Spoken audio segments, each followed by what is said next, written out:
Well, we had a chance to spend about 2-3 weeks with the new CBR 1000rr 2021.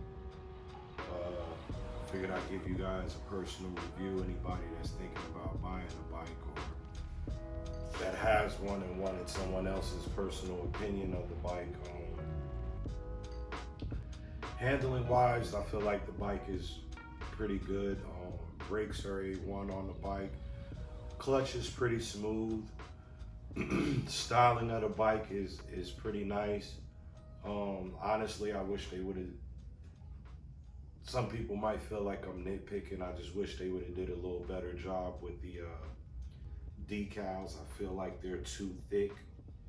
I just feel like the decals should have a more refined look for the price.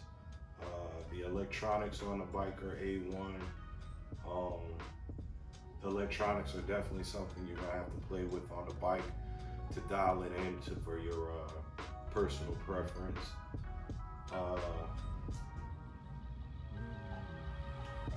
I guess everybody wants to know, has the bike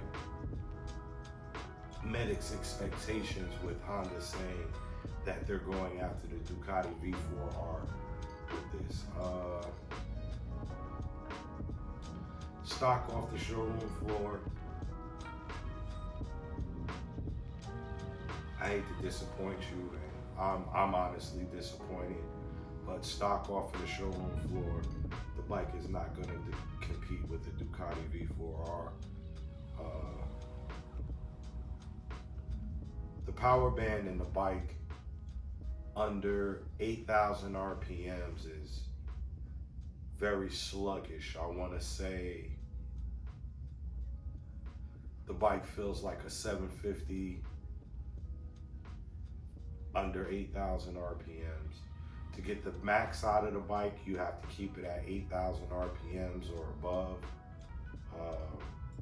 We have had the first service done on the bike, and I was hoping that maybe it was something that was designed in the bike for perhaps maybe break-in purposes, but we've had the first service done, and no, that wasn't something done for break-in purposes. I feel like the bike does have the power to compete with the Ducati V4R, but it's definitely going to need a flash or an update. A little Honda history. I wish I knew the exact year, but Honda was sanctioned, I want to say, in the late 80s, early 90s for, I believe it was the Hurricane. A lot of people died on the bike. I don't feel that it was fair that Honda got sanctioned when there was other bikes just as powerful or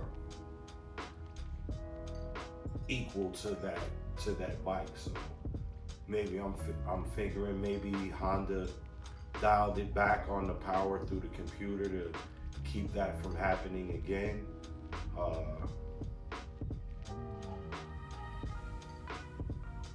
If you're an average rider, you'll probably enjoy the bike. If you're a rider that likes to do pulls, straight line pulls with your friends, unless you're once again in the power band 8,000 and above,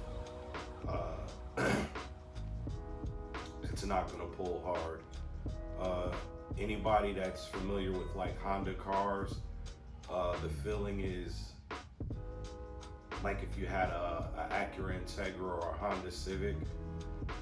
You know how once it got to like 3,500 RPMs, you would feel a VTEC solenoid kick in, and the car felt more powerful. That's pretty much how it kicks in from the bottom of the RPM range, and then once you get to 8,000, it feels like it has the power that it should have came with. My honest opinion, I feel like they under 7,000, 8,000 RPMs, the bike is only getting maybe 30-40% power. So I believe Slayer's working on a flash. did when we took the bike to get the first service done. I did ask them, did they anticipate on having a update or some type of improved computer flash update from the dealer. The guy informed me, he said that he doubts that they will, because Honda doesn't, you know, from their mechanic standpoint and their experience, they said Honda didn't do updates to the computer. Basically, what you have from the factory is what you have. But I'm hoping this is a totally new platform. I'm hoping that, you know, they've stepped into the realm of certain other bikes that have done computer updates to make their bike perform better. The update could range anything from power gain, smoother throttle, better quick shifter use up and down, more suspension settings, or dialing in the suspension better, or giving you a better feel for the suspension. Like I said, totally new platform. Nobody really has anything out for it yet. Once again, I do feel like the bike does have the potential to outrun the Ducati V4R, but you're definitely going to have to flash it and get full power, full throttle, and the full power out of the bike. And until somebody figures out how to get in that computer, it's not going to happen. We got a couple goodies coming for the bike to try and get a little more power out of it. We're going to change the air filter. We're waiting for a Sprint air filter. Maybe play around with some fuel management. See if we can get the bottom end a little better. We've shot videos of the dash cluster, a lot of the controls on the bike already. The bike is a very comfortable bike to ride. I took maybe about an hour and a half straight ride on the bike, all highway. The seating position is very comfortable. It's not like some bikes where you feel like you're putting most of your weight on your arms to support yourself upright. It is for a sport bike. It is a comfortable bike to ride. Quick shifter works pretty flawlessly.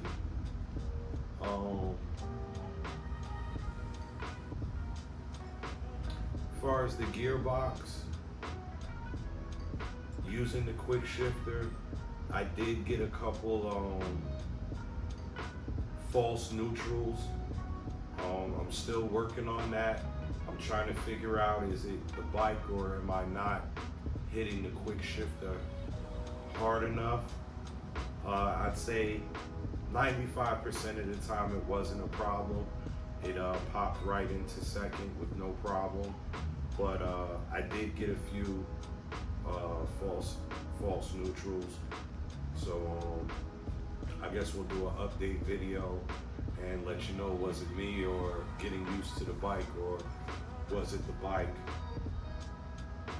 I'm real excited about the bike. Like I said, handling and braking is A1. It just lacks in power on the bottom end. So hopefully as time goes on and different things come out for the bike, hopefully we can get the power out of the bike that was expected. I'm really hoping and praying that Honda steps up and comes with the ECU upgrade or update and gives the customer what they should have gave them stock off the showroom floor.